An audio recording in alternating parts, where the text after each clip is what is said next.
Guys, today we're going to take a look at building a fire in wet, rainy conditions. And this could also apply to snow. There'll be a few differences there, but pretty much the same principle. One of the things about the rule of threes is you live 3 hours in harsh conditions before you pass away. And we're talking about extreme conditions, but when it's raining and it's just a little cool, because it tends to cool things off, you know, your body temperature could drop. And so that is one thing about having a fire that is vital.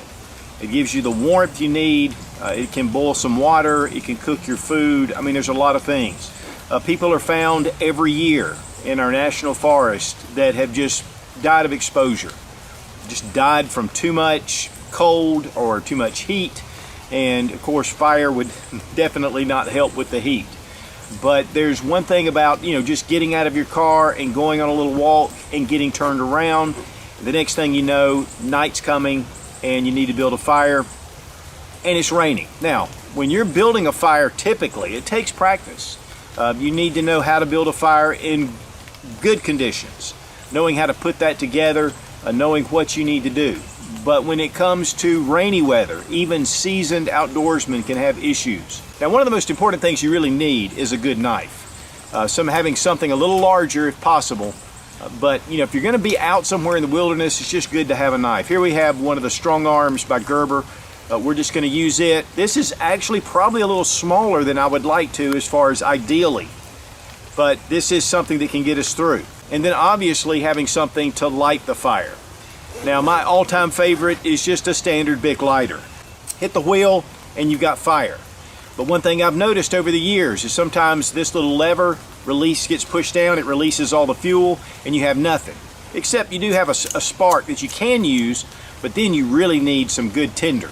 So I would also recommend, whenever you can, whenever you're out and about, any potential of getting lost and needing to build a fire, have some sort of fire kit. Now, you can put this in about anything. I mean, you could slip some of this just in your pocket, but having a small container like this keeps it all together. Of course, the Bic lighter. I do have one of the torch type lighters, and these really produce a good flame, and puts that flame right out there. It makes it really hot. But also having a fire steel. Now, I like redundancy when it comes to any kind of survival item, because sometimes one might work better than the other. One thing I will say about the fire steel, if you have one, you're really going to need some kind of tinder, some kind of artificial tinder. It's more difficult, and you can do it, but it's more difficult to start a fire without some kind of accelerant.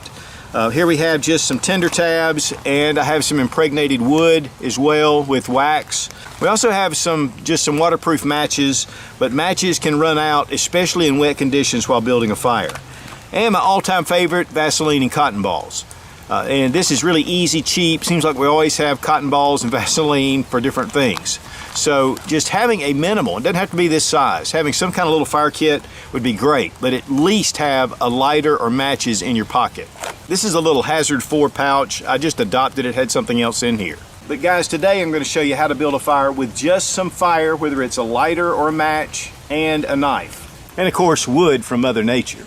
Now, we're in the woods, so it's not going to be too difficult to find wood. What I look for is dead wood, really standing dead wood, because it's going to be easier to find the dry wood that's inside. And that's the main thing we're going to look at.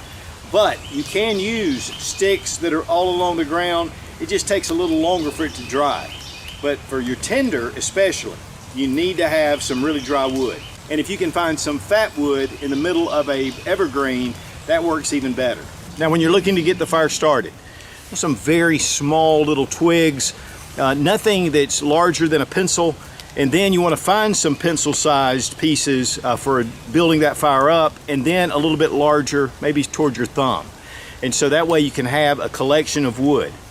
But go ahead and get those smaller pieces first before you start adding on larger pieces. But even then, you're not going to add a lot of large wood, and you're going to need quite a bit.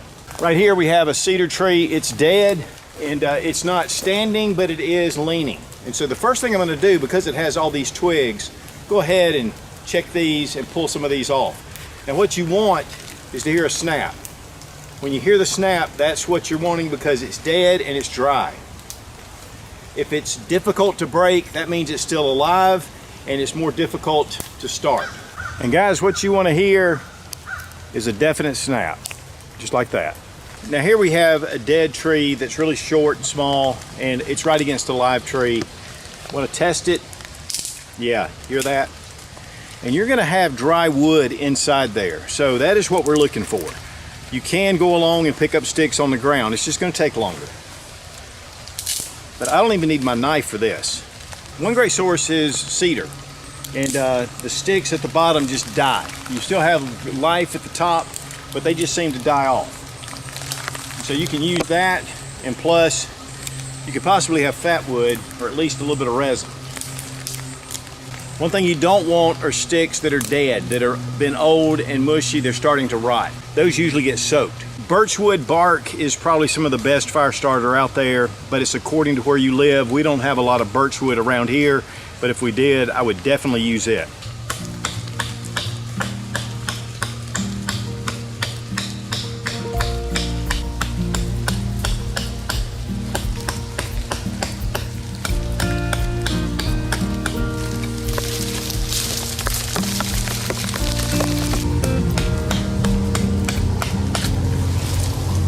And guys, when it comes to these small trees like this, it's better to go ahead and bend it and break it than to continue to chop. It'll drain all of your energy.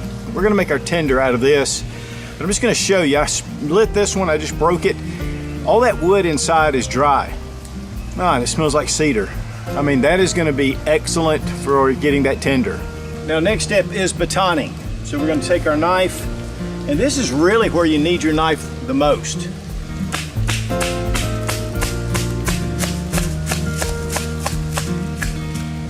We want to get this into quarters.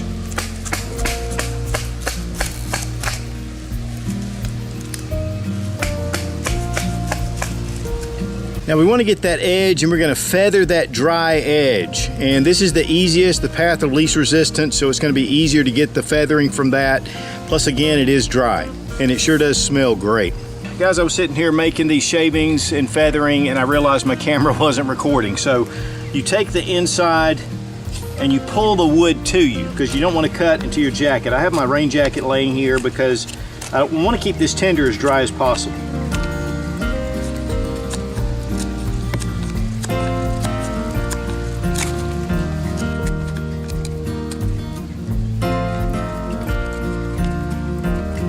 Any tinder that falls off your jacket, you want to go ahead, because all this is going to be used. Now guys, if you can find a log that's solid like this one, and then you can take your piece of wood and you can draw it.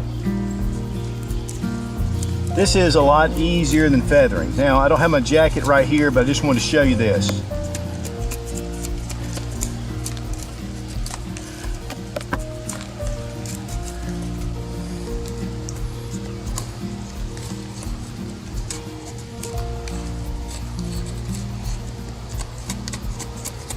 Sometimes when it gets knots in it, it's going to bind up a little bit.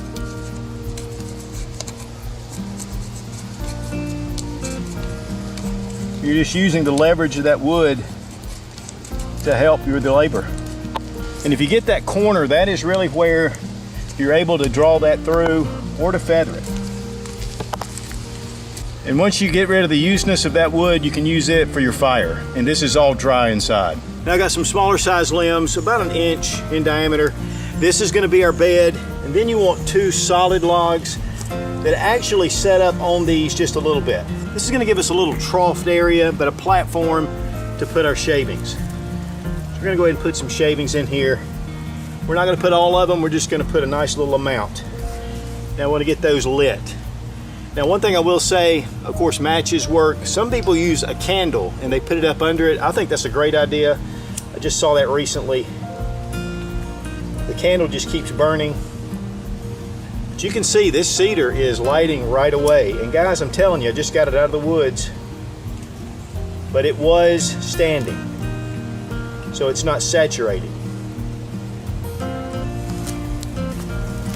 You want to get those smaller pieces first.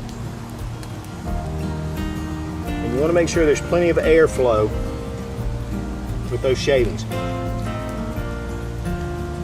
I'm going to blow on the fire just a little bit, give it some oxygen.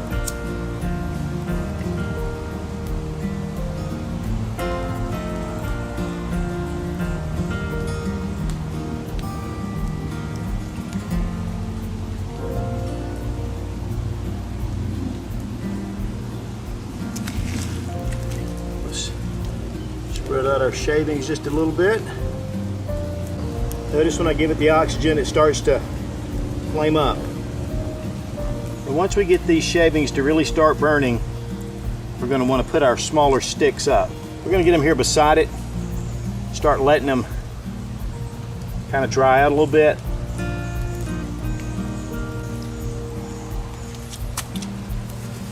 This is why you get a lot of shavings.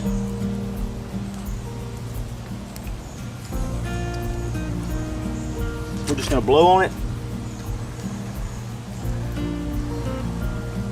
And we're building a bed of embers under there.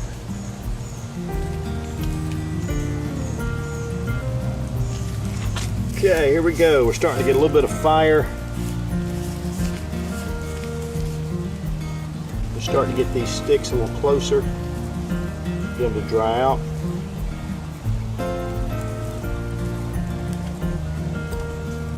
Just remember that these smaller sticks will dry out quicker.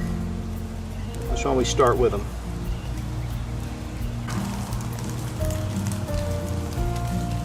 Thinly lay the sticks. You want to make sure that the fire is getting oxygen. Don't want to smother it out.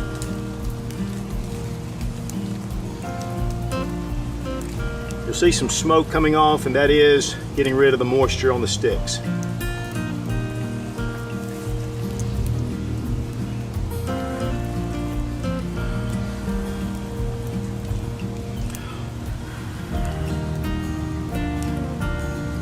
Now the sticks are starting to burn.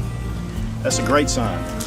I'm going to start laying some larger sticks going the other direction, making sure we have oxygen.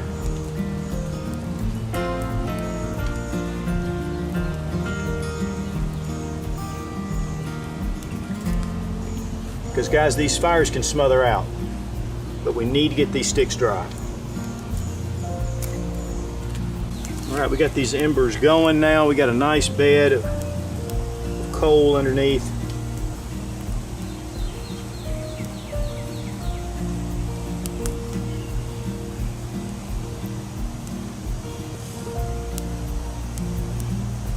Trying to keep the bed underneath. We've got the tenders already burnt up.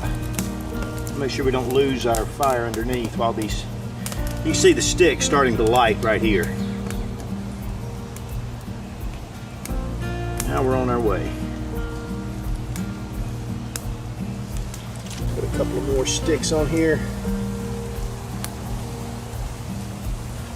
We want that to continue to dry.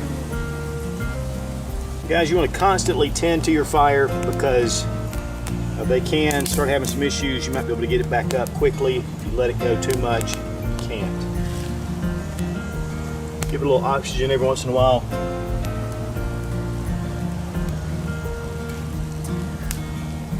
Yeah, we're doing good. And when I say it's been raining, guys, I mean, it is wet. Now that's one thing you want to make sure you keep it on some kind of dry ground, but putting the logs in there under it's going to help big time. Well guys, that's the way you get a fire started in wet conditions. When we started it was actually raining and it kind of calmed down, but this works either way. If you do find some kind of low-hanging area, maybe you get under a log or some kind of natural shelter area, makes it a little bit easier, and a lot of times you can find wood, dry wood that's under there. Of course, splitting the wood really and betoning the wood gives you that dry wood inside, so that really cuts your time down. But as you can see, I mean, it's going good. This is just a start. I mean, you're going to want to add your larger pieces. We've got some logs here to add as well, but the main thing is once you get this, you're pretty much there, just adding in the nice logs. Now you're going to need to go ahead again and dry those as well, get those near the fire. But guys, I'm telling you, you know, if you're out there, fire is one of the most important survival elements that we have. You know, it gives you heat, gives you light, cooks your food, boils your water, it can keep predators at bay, and it's just good morale. Guys, if you're serious about prepping and survival, check out Survival Dispatch Insider. It is one of the most credible sources for survival and prepping on the web. There's a lot of world-renowned contributors there. that give us a lot of information. We upload one exclusive video to the Insider every week. I'll have a link down below in the description. It's well worth checking out. Be strong, be of good courage. God bless America. Long live the Republic.